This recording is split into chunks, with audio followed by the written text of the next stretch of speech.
October 15th, 1941. Western Front, near Vyazma. A bitter wind sweeps across the shattered forest edge, the birch trunks bent and snapped by earlier shells, standing like wounded ghosts in the fading light. Snow begins to drift from the grey sky, fine flakes swirling, as if the day itself is exhaling in relief of a momentary stillness. The frontline infantry of the Red Army crouch behind a shallow rise, the remains of a burned wagon nearby, marking the place where a previous engagement leaked flame into the night. Among them stands a young rifleman of the Soviet infantry, his uniform stiff with freezing sweat, boots crusted in mud and ice, and across his shoulder he carries a weapon so long and unwieldy that some of his comrades have called it a giant iron cane. The weapon is the PTRD 41 anti-tank rifle, a single-shot, bolt-action monster of steel and wood, nearly 2 meters in length, weighing around 17 kilograms and designed to fire a 14.5 millimeter armor-piercing round. The rifleman aches with fatigue, but he does not shift his weapon. His loader, a younger conscript barely 18, kneels beside him and checks the cartridge pouch again, despite already knowing the count by heart. Each cartridge is large, heavy, cold to the touch, and the loader moves slowly beneath the grey sky as the sound of engines drifts through the woodland like the rumble of distant thunder. German tanks are on the move, armour humming through the frozen track and leaf litter, confident in their world of steel and speed. The Soviet infantry had been sorely pressed in recent weeks. Defensive lines collapsing, casualties mounting. The anti-tank artillery had been lost or redeployed, and now this rifle is one of the few tools left to blunt the armoured advance. The rifleman plants the bipod of the PTRD into the half-frozen ground, the legs sinking just enough and the snow crunching softly under his boots. The cold steel bears frost crystals, the barrel lining up with the tree line where headlights are beginning to glow faintly in the dusk. The loader places the enormous shell into the breech with careful hands, closes it with a metallic click that echoes in the quiet clearing. The rifleman lowers his cheek to the coarse wooden stock and breathes in deeply. He waits.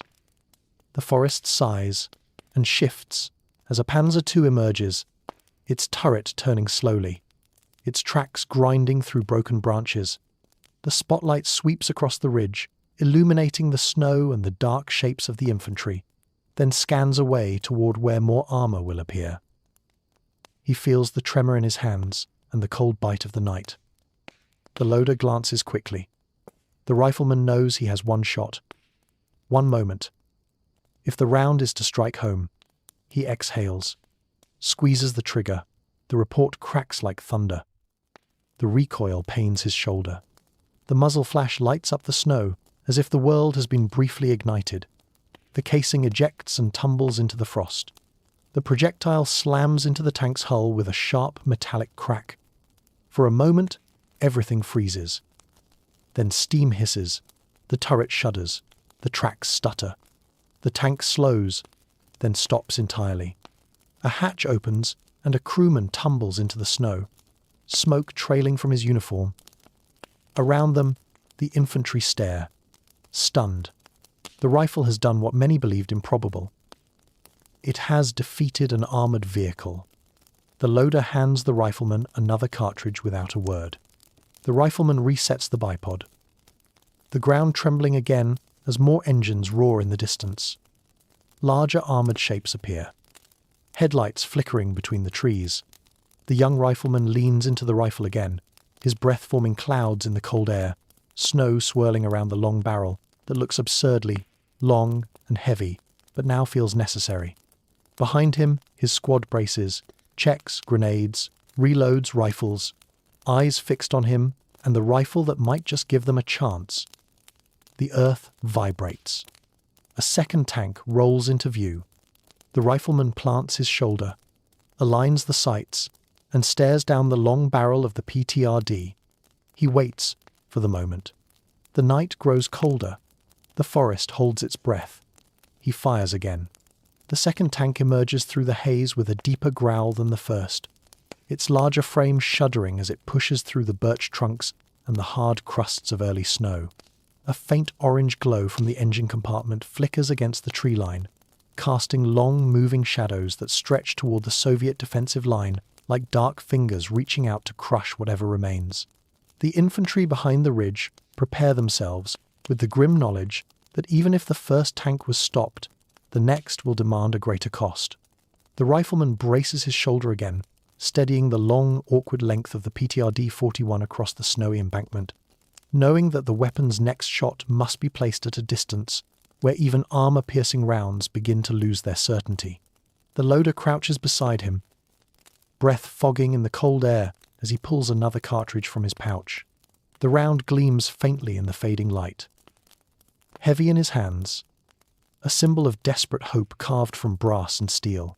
Together, rifleman and loader fall into the same rhythm they have rehearsed in training, though in conditions far kinder than the storm-stricken battlefield now surrounding them. The breech opens with a stiff movement. The round slides in. The breech locks. The rifle becomes ready again, though each shot drains strength from the rifleman's bruised shoulder and from the loader's already trembling fingers. The tank continues forward. Snow crunches beneath its treads. The vehicle's thick armor plates reflect the weak twilight in muted silver, its turret turning with the steady confidence of machinery, engineered to lead an unstoppable advance. In those first months of the war, German armor had carved deep paths into Soviet territory. Its movement relentless, its supply lines well-fed, its crews experienced and relying on a doctrine drilled into them since before the conflict began. For many Soviet infantrymen, facing a tank felt like facing destiny itself, a kind of mechanized inevitability grinding forward to erase anything living in its path. But the rifleman now finds himself holding one of the few weapons that can force destiny to hesitate. The wind shifts again, sending thin spirals of snow dancing across the muzzle. The rifleman is not entirely sure he can fire in time. The tank has spotted something. Its turret begins to rotate toward the ridge. Behind him, the soldiers flatten themselves against the ground, their breathing shallow, the fear in the air, heavy and real enough to taste. The rifleman exhales slowly, feeling time compress into the narrow moment between life and destruction. The blast tears through the stillness. A violent burst that knocks ice from branches and sends loose snow tumbling down the ridge. The recoil jolts through his bones. The loader shields his face from the blowback of heated air. The round streaks across the clearing, slams into the tank's angled armor, and ricochets away in a spray of sparks. The sound rings out sharply, a reminder that luck is as much a factor in war as training or discipline. The tank does not stop. It surges forward, angling toward the ridge where the rifleman kneels. There is no time for frustration. The rifleman motions for the loader again. Another cartridge. Another chance. Another breath turning pale against the cold. They repeat the sequence with mechanical precision. Metal slides. The breech clicks. Snow shifts under the rifle's weight. The rifleman shifts his position by a few degrees, adjusting the angle of the barrel toward a more vulnerable portion of the tank's armor. Not all armor is equal, and the PTRD, despite its crudeness, can still exploit the seams, the joints, the small squares of thinner plate built for machines meant for reconnaissance rather than leading an assault. The second shot leaves the barrel with the same thunderous force, flame bursting from the muzzle brake and swirling in the wind like a brief explosion of gold. It slams into the thinner armor on the side of the hull, where the engine is less protected. A metallic groan echoes across the field. Smoke vents suddenly from the rear grills. The tank's forward motion falters. The rifleman does not celebrate. Even as the engine sputters and the vehicle slows, the loader hands him another cartridge, though his pouch is noticeably lighter now. The frontline infantry begin to rise, firing rifles and machine guns to force the German infantry to stay back and prevent them from flanking the ridge. But the real threat remains the armor, and everyone knows the rifleman must be ready for whatever follows. The tank shudders, then stops completely. Its turret tries to rotate but jerks to a halt. something inside grinding against a broken mechanism. Smoke thickens at the rear vents. When a second hatch opens and another crewman climbs out, coughing and scrambling into the snow, the Soviet soldiers feel a wave of something rare, a moment of genuine belief that their line might hold. Yet the night is far from quiet. More engines grow louder in the trees. The crackle of radio static carries faintly across the clearing.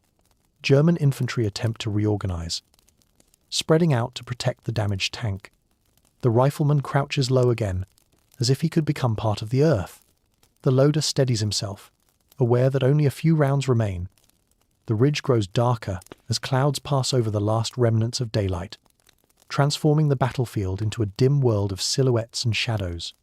The rifleman shifts position, dragging the PTRD 41 across the ground with effort. The weapon is long, heavy, unwieldy. Every movement is a struggle, but he must reposition. Larger silhouettes are appearing at the tree-line shapes that suggest heavier armor, thicker plating, and greater resilience to anti-tank rifles. In 1941, the Soviet command knew the PTRD could still harm early German models like the Panzer II and Panzer II, but the arrival of newer variants, reinforced with better armor, meant the rifle's effectiveness dropped sharply. Still, the Soviet soldier must fire, because war rarely waits for better equipment. He presses his cheek back into place. The loader hands him a cartridge. The cold grows sharper. The world narrows again into a tight tunnel between the rifles, sights, and the growing mass of German steel pushing out from the forest. A third tank moves into view, larger and heavier than the first two.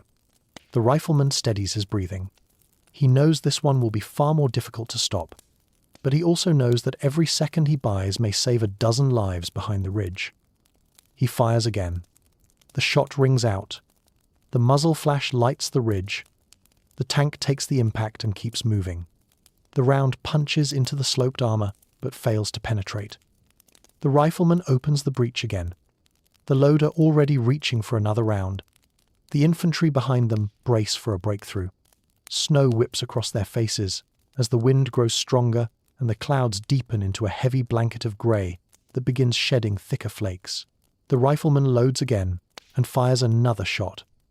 This one strikes a track link. The metal snaps, sending fragments spinning. The tank lurches to one side. Slowed, but not stopped. Soviet soldiers respond instantly, throwing grenades and firing anti-tank bundles to finish the job. The ridge erupts into violent sound rifles cracking, grenades detonating, metal shrieking in protest. The rifleman ducks against the recoil and smoke. His loader shields his face from the hail of debris. When the noise fades, the tank is no longer advancing. It smokes, its track twisted, its crew trapped inside the stalled hull. The rifleman lowers the PTRD 41 with shaking arms. Snow gathers on its long barrel, melting slowly from the heat of continuous firing. All around him, Soviet infantry gather themselves, breathing in quick gasps of relief that feel like life returning to frozen lungs. They know this is only one engagement among hundreds that define the brutal winter of 1941. They also know the rifleman, nameless among thousands, has shown once again why the simplest weapons can shape the line between defeat and survival. There are more sounds in the forest, more engines preparing to advance, more battles ahead. The rifleman looks down at the PTRD 41, the absurdly long weapon that has become a lifeline, and prepares himself to fight again. Snow thickens as darkness settles over the Vyazma sector, turning the air into a pale curtain that drapes itself across the ruined forest. The ridge where the Soviet infantry fight becomes an island barely visible through drifting white. Above them, clouds swallow the last traces of dusk until the battlefield becomes a cold, breathing void lit only by the flicker of burning machines and the faint glow of distant tracer rounds weaving between trees like dying fireflies. The rifleman wipes frost from the long barrel of the PTRD 41, his gloved fingertips brushing the heat-softened metal that still radiates warmth from recent firing. His shoulder throbs from the repeated recoil, but he does not ease the pressure of his grip. The loader beside him shivers his hands cupped around the last few cartridges, each one feeling heavier than the last. The squad around them shifts in the snow, preparing for another wave. They know the German armour will not stop after losing 3 vehicles. The enemy doctrine emphasizes relentless pressure, coordinated thrusts, and exploiting every weakness. A ridge defended by exhausted infantry with only a handful of heavy rifles would seem to be exactly the kind of position meant to collapse under mechanized force. The rifleman's weapon has bought them time, a few minutes here, a few seconds there, but time is the one thing the approaching German units have in abundance, and the Soviets do not. The wind rises sharply. Snow sweeps across the ridge in long streaks, carried sideways, as if nature itself tries to erase all signs of human struggle. The rifleman narrows his eyes as the forest trembles again. This time the engines are louder, deeper, and numerous.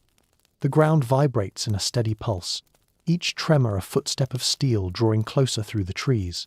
The loader leans toward the rifleman, their breath mixing in the freezing air as they listen. It is no longer the cautious advance of reconnaissance vehicles. This is the methodical approach of an armored detachment, preparing to break the line with overwhelming force. The rifleman adjusts his stance, dragging the heavy rifle a few paces to the left to gain a better angle toward a gap between the trees. He sinks the bipod legs into the snow again, packing it down to create a stable firing point. The cold stiffens his gloves, makes his fingers clumsy, but he forces himself to stay calm, to breathe through the pain in his shoulder, to ignore the numbing ache creeping into his arms. The loader touches the pouch at his side. Only 4 cartridges left, 4 shots for a weapon that needs time, precision, and luck to be effective. The squad knows this too. They crouch lower. They whisper muted instructions to one another. They ready grenades, knives, bayonets, a grim admission of what happens when armor gets too close to stop. Then the next silhouettes emerge. Through the drifting snow, a formation of dark shapes pushes forward, larger and more angular than the earlier tanks. The rifleman recognizes the bulk of mid-war armor, vehicles designed to withstand the very kind of weapons he is using. The PTRD 41 could penetrate thin plating, crush engine components, sever track links, or strike weak points at close distances, but the more reinforced hulls advancing now would require luck bordering on miracle. Still, he prepares to fire. The loader slides a cartridge into the breech. The rifleman leans into the weapon, drawing in a breath that stings his lungs with cold. The turret of the nearest tank rotates, its silhouette tilting as it surveys the ridge. Snowflakes swirl across the rifle's sights, blurring and clearing with each shifting gust. The rifleman steadies the barrel. The loader presses himself flat into the snow. Another gust of wind carries the low rumble of German infantry moving behind the tanks, boots crunching through frost as they spread out in disciplined formation. The ridge is about to endure another assault. The rifleman fires. The muzzle flash bursts, like a miniature sunrise in the storm. The recoil slams into his shoulder, nearly knocking him off balance. The loader flinches from the concussion. The round strikes the tank's forward plate and ricochets upward, its impact leaving only a shallow scar in steel. The tank continues forward, unhindered. The rifleman breathes out and signals for another round. 3 left. The wind howls. The forest groans. The next tank pushes into view, its tracks flinging snow aside as if clearing a path through the weather. The rifleman adjusts again, shifting the long weapon toward the exposed track bolts. The loader braces his hand beneath the barrel to stabilize the shifting weight. The rifleman's arms ache. His shoulder screams. But he pulls the trigger anyway. The blast echoes violently through the trees. The round finds its mark, striking the track like a hammer to chain. The metal buckles. A portion snaps free with a spray of sparks and ice. The tank lurches sideways, slowed but not disabled. Still, the infantry cheer weakly, encouraged by any sign of resistance.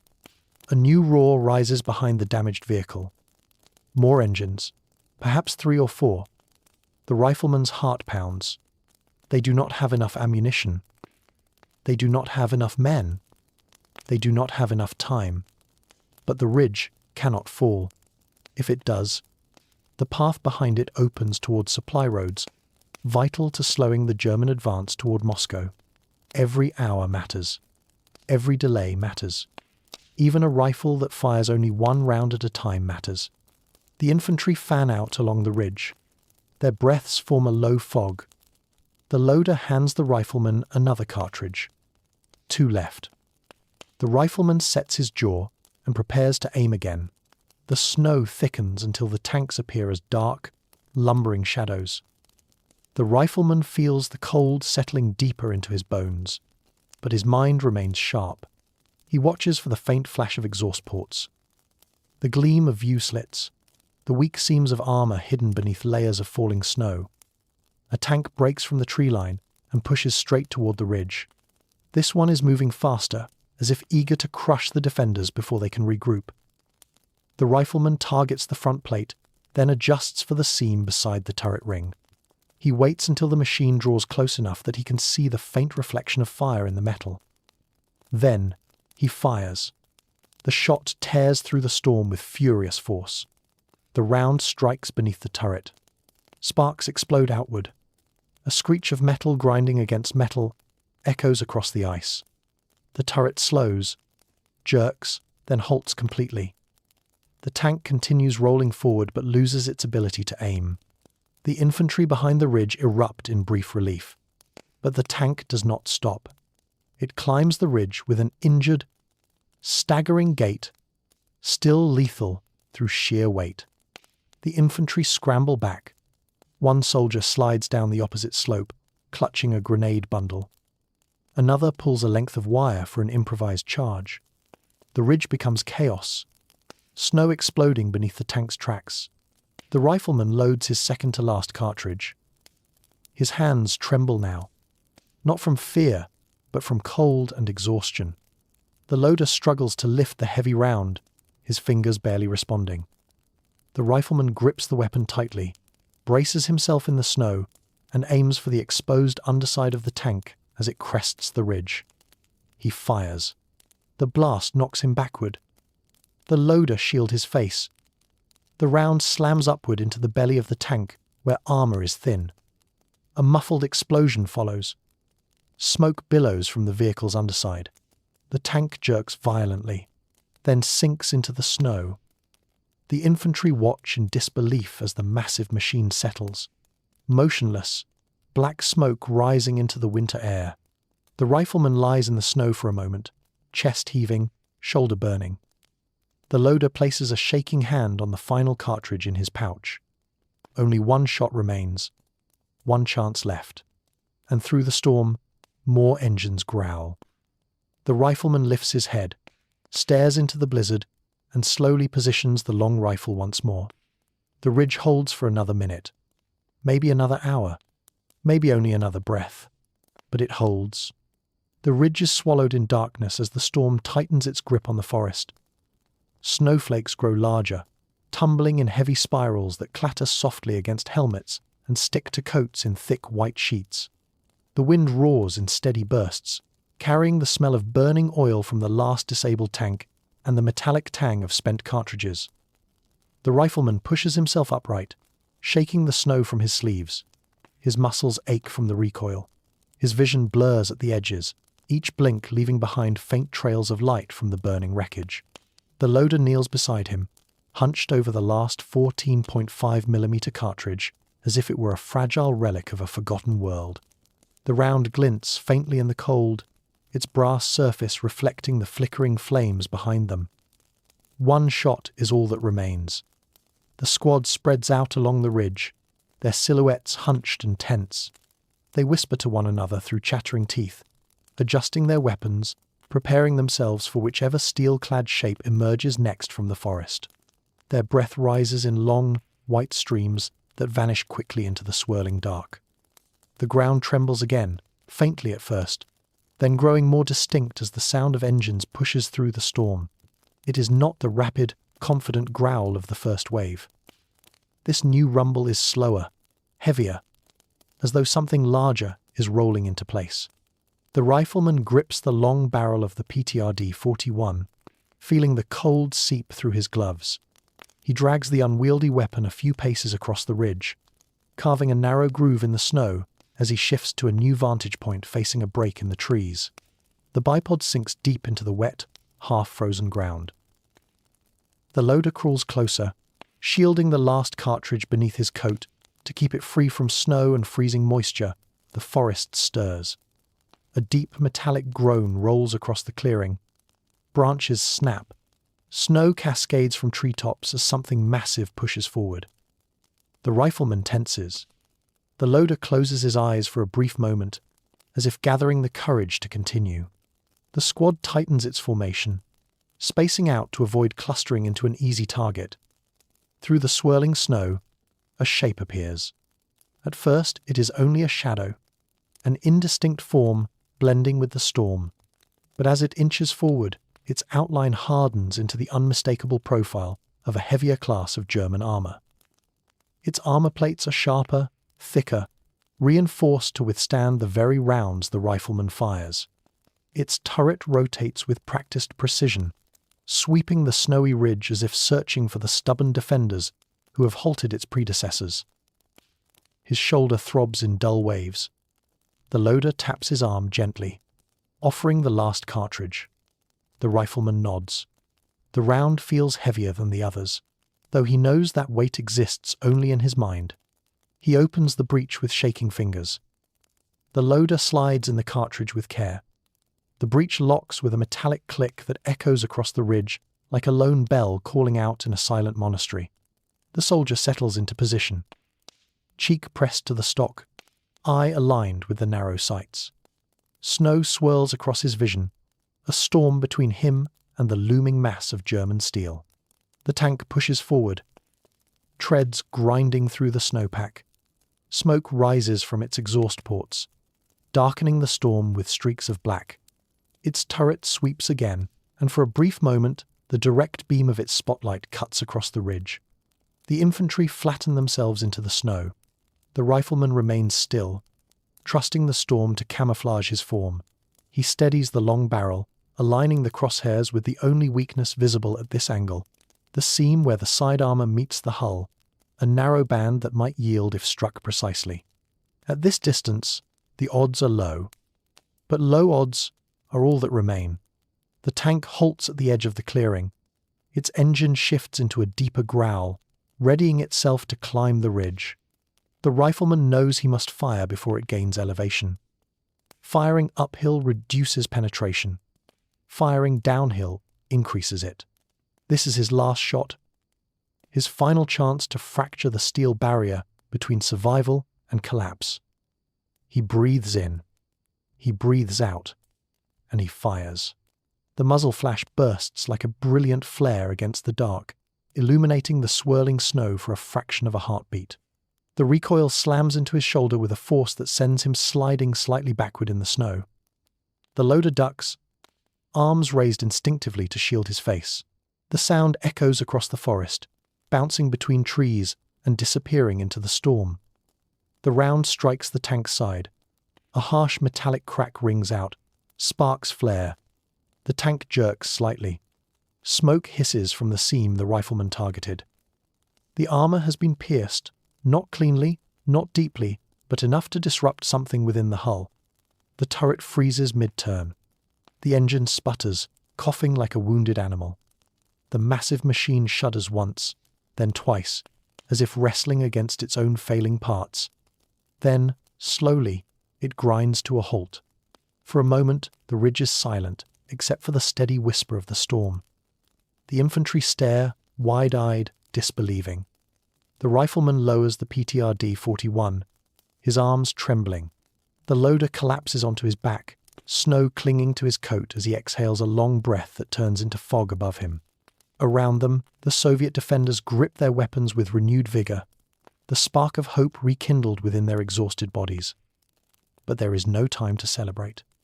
The forest stirs again. More engines rumble in the darkness, not as close as before, but still approaching. The rifleman stares at the empty breech. There are no cartridges left. The loader checks the pouch again. even though he knows there is nothing within. The squad senses the shift immediately. They adjust their weapons, readying grenades and close-quarters tools meant for desperate final moments. They do not know how many tanks remain or how long until the next wave pushes through the trees. Snow continues to fall, thickening into near blindness. The ridge feels like a frozen island, lost in an ocean of white. The rifleman clutches the long, empty weapon, its length now a burden without purpose. Yet he does not discard it. A tool that saved so many lives deserves respect, even in exhaustion. He drags it with him as he crawls back along the line. Preparing for whatever comes next, the infantry shift into a defensive pattern, creating overlapping zones of fire. They drag remnants of logs, broken planks, and frozen earth together into makeshift barricades. The loader helps the rifleman reposition the PTRD-41, even though both know it can no longer fire. The weapon still serves as a symbol, and symbols hold lines longer than steel sometimes. Minutes pass, or perhaps hours. Time loses shape in the blizzard. Then the rumble fades. The distant engines withdraw, their low growl drifting further into the forest until only the storm remains. The ridge, impossibly, still stands. The infantry remain poised, weapons drawn, hearts ready to race at the slightest movement. But the movement never comes. The storm deepens. The sky darkens. The German armour has pulled back. The rifleman slumps into the snow, exhaustion settling over him like another blanket of ice. The loader leans against a fallen tree, clutching the empty cartridge pouch with numb hands. The squad slowly lowers their weapons, some collapsing into the snow, others standing still with the dazed posture of soldiers who have survived something that should have claimed them. Only the wind howls. The rifleman looks at the long, battered weapon beside him. The PTRD-41 has done all it can, and because of it, the line holds for one more night. The storm begins to loosen its grip as the long night draws toward morning. The sky shifts from black to deep steel blue, heavy with clouds but bright enough to reveal the battered ridge and the exhausted defenders sprawled across it. Snow lies in thick, uneven blankets, shaped by the wind into ridges and hollows that hide the scars of the night's battle. The burned shells of German vehicles smoulder quietly, dark outlines against the pale snow, their metal frames twisted by fire and frozen solid where they rest. The air carries the lingering scent of burnt oil mixed with the sharp bite of winter, a smell that lodges itself into memory as deeply as any wound. The rifleman rises slowly from the snow. Every muscle aches. His shoulder throbs with the deep, bruised pain left by the recoil of the PTRD. Snow clings to his coat, forming a crust of frost along the seams. Yet he stands, because dawn demands movement. Dawn demands sentries. Dawn demands that someone still breathe on this ridge to keep it from slipping silently into enemy hands. The loader pushes himself upright as well. He rubs numb fingers together and checks the cartridge pouch again, though both know it remains empty. The pouch feels lighter than cloth should feel, as if the absence of ammunition creates its own weight. He tucks it beneath his coat and steps closer to the rifleman. The two soldiers share a moment of quiet acceptance, the kind found only between survivors of a night that should have ended in their destruction. The PTRD-41 lies half buried in the snow beside the rifleman. The long barrel gleams faintly under the emerging light. Frost decorates the muzzle brake in thin patterns like veins on cracked glass. Despite the bitter cold, the weapon still radiates a thin line of warmth along the chamber, the last breath of heat from the shots fired hours earlier. The rifleman drags the weapon upright, lifting it with slow, deliberate movements.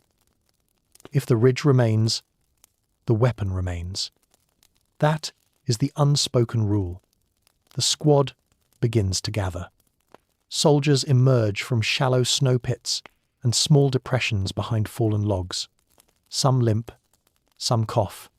Others simply stare at the tank husks, as if unsure whether they truly remain lifeless. The storm has erased half the battlefield, but enough ruins remain to remind them what the night demanded. They count their wounded, offer water from frozen canteens, and check for frostbite beneath gloves and face scarves. They whisper quietly, as though raising their voices might invite new enemies from the trees. As light grows stronger, the ridge reveals more details of the tanks destroyed during the night. One lies with its turret frozen in mid-turn, a statue carved from steel and fire. Another rests nose first in the snow, its track broken and folded beneath it. A third lies on its side, toppled partly by grenade bundles and partly by the uneven terrain. These wrecks stand as testimony to the brutal hours during which an outnumbered infantry force held against armoured pressure that should have crushed them before midnight. The squad tenses immediately, but the sound does not approach. It rolls along the horizon like the growl of distant thunder, then fades. The rifleman gazes across the forest, searching for movement. None comes. The quiet feels fragile, the kind of silence that could shatter under the tread of a single tank. The sun begins its slow climb above the grey canopy. Its light is weak, filtered by the thick clouds and the lingering storm, but it casts just enough illumination to paint the snow in pale hues of blue and silver. For the first time in hours, the rifleman can see more than a few meters ahead. He lifts the PTRD 41 and rests it across his shoulder. The weapon's weight is familiar, even comforting, though it offers no protection now. The loader steps beside him, scanning the tree line with narrowed eyes. The squad knows that daylight does not guarantee safety. It merely exposes the battlefield. The first reconnaissance step comes cautiously. A few soldiers descend the ridge and begin to pick their way toward the disabled tanks. Snow crunches under their boots. The rifleman follows, supporting the weight of the anti-tank rifle as though he expects at any moment to find ammunition among the destroyed vehicles. The first vehicle examined is the tank with the ruptured underside. The explosion from the rifleman's shot has torn a jagged wound in the belly of the hull. Frozen black oil coats the snow beneath it. The rifleman studies the damage, feeling no pride, only the strange cold clarity that comes from surviving what one should not have survived. The loader examines the track link, severed by an earlier shot. He touches the broken metal lightly, as if testing whether it might still be hot from the violence that ripped it apart. Further ahead, a group of infantry search the other vehicles. They pry open hatches, toss aside spent casings, and recover anything usable. Belts of machine gun ammunition, grenades left behind in the chaos, fuel reserves that somehow avoided ignition. Every resource matters. Winter battles leave little room for waste. The rifleman pauses near the burned wagon that had sheltered them the night before. Snow has settled across its blackened frame. The wagon once carried supplies. Now it carries only memories of fear, smoke, and the echo of the first tank's approach. He places a hand on the wooden remains, brushing frost from the charred beams. The loader stands silently beside him. Together, they look across the ridge and realize how many footprints the storm has buried, how many struggles have been erased by the night. As the squad continues its inspection, a distant crack echoes through the forest. Another, then another. Rifle fire. Not close, but close enough to matter. The ridge stiffens with tension. The infantry turn toward the sound. Movement flickers between the trees far beyond the tanks. German infantry advancing cautiously, perhaps probing for weaknesses or preparing to reclaim the lost vehicles. The rifleman tightens his grip on the PTRD 41, though the weapon cannot fire. The loader pulls a grenade from his belt. The squad moves back toward the ridge, forming a defensive shape along the crest. The wind picks up again, swirling snow across the ridge in uneven sheets. The rifleman drops to a knee, aligning the barrel of the weapon toward the tree line, even though it remains empty. At long distances, the silhouette of an anti-tank rifle can still discourage movement. War is as much perception as firepower. The distant rifle fire continues briefly, then ceases. Minutes pass. The tree line remains still. Eventually the squad relaxes fractionally, though their eyes stay fixed on the forest. The morning drags onward. Patrols are sent to the flanks. Runners report to neighbouring units. A message arrives that reinforcements are advancing slowly toward their sector, though no one dares believe it until new boots appear on the ridge. Hours pass. The storm eases further. The forest stands still. The ridge remains quiet, except for the soft crackling of the tanks cooling beneath layers of snow. The rifleman sits at last, setting the PTRD 41 across his lap. He studies the long barrel, running a gloved thumb across the frost patterns etched by the night. The loader sits beside him, knees drawn close for warmth. They do not speak. They do not need to. The ridge is a monument to everything that rifle has done. But they both know the war will demand more. Sooner or later, more tanks will come. Time, luck, and steel will shift again. But for this morning, the ridge stands. And the rifle that should have been nothing more than a cumbersome length of metal has become the unlikely backbone of its defence. The ridge remains quiet for the rest of the morning. But quiet on a battlefield is never a promise. It is only the pause between demands. As the sun climbs slowly through the grey sky, the light growing sharper against the snow, the defenders realise that silence carries its own burden. It forces them to feel the weight of exhaustion that adrenaline had masked through the night. It forces them to acknowledge the bruises beneath their coats, the cold that has burrowed into their bones, the rawness of hands rubbed numb from gripping weapons for hours without rest. The rifleman places the long PTRD 41 across his knees. The barrel, still streaked with soot from repeated firing, looks almost elegant against the white ridge, despite its crude design. The loader sits beside him, elbows resting on his thighs, eyes staring out across the tree line with the dull focus of a soldier who has not slept and cannot afford to close his eyes yet. The ridge may have held, but no one knows if the German armour has withdrawn to regroup or simply repositioned for another attempt. Other soldiers climb the hill in small groups, carrying their own weapons, blankets stripped from broken transport sleds, and a handful of rations thawing slowly against the heat of their coats. The ridge, for now, is theirs to rebuild. They set to work strengthening fallen logs into sturdier barriers, scraping trenches into the earth, even though the soil resists with frozen stubbornness. Some gather the spent casings scattered across the battlefield, stacking them in small piles to clear lines of movement. Others drag broken boards from the wreckage of the wagon to build windbreaks around the shallow firing positions.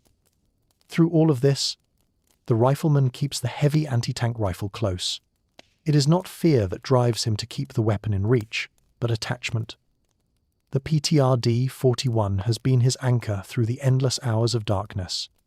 It has absorbed his strength and returned it as force, as hope, as survival. Even empty, it feels like a companion, a tool that has earned a place on the ridge as much as any soldier midday approaches. The clouds thin slightly, letting through enough sunlight to illuminate the battlefield with cold brightness that glimmers off shattered metal and frozen earth. Smoke still curls faintly from the disabled tanks, black ribbons rising and dispersing into the sky. The German vehicles resemble beasts that have frozen mid-charge.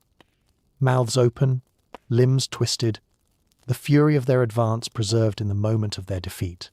More reconnaissance units arrive from the rear lines. They move carefully through the forest, studying tracks, examining the damaged tanks, and asking questions the rifleman only half hears. They measure tread patterns, check the burn marks on armour plates, and note the angles at which the shells entered. They speak quietly among themselves, analysing the engagement with interest. They know that something unusual happened on this ridge, something that should have been unlikely but nonetheless became real. The rifleman watches them work, but his thoughts drift to the night's final shot.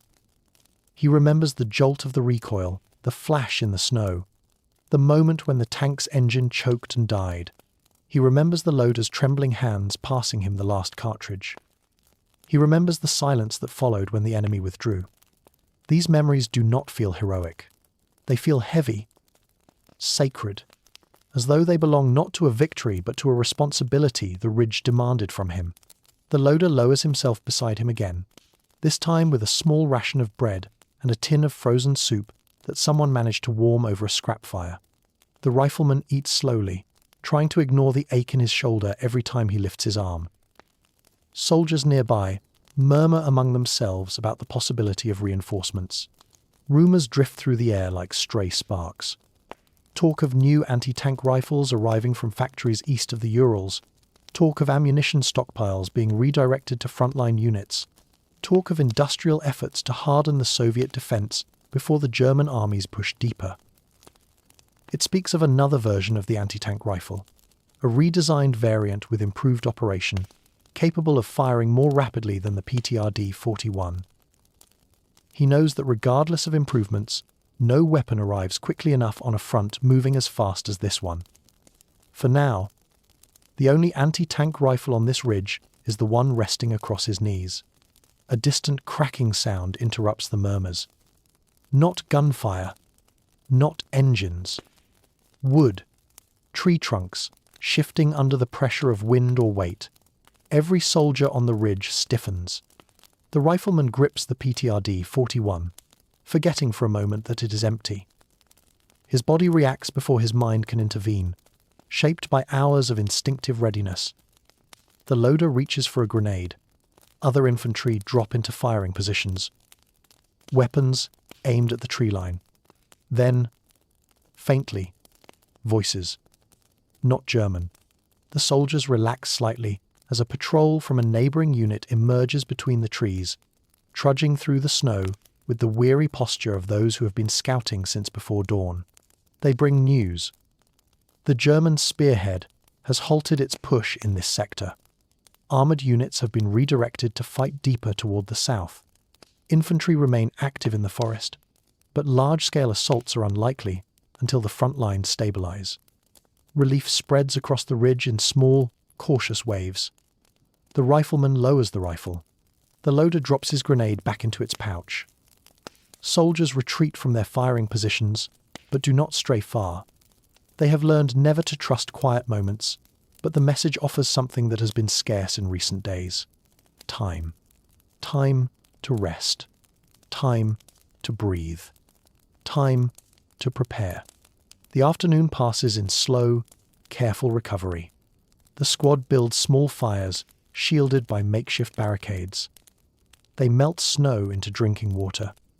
They sew torn clothing. They clean their rifles with stiff, frozen cloth. Through it all, the rifleman remains near the PTRD 41. He wipes down the barrel, brushing away the frost and soot. He inspects the muzzle brake for cracks.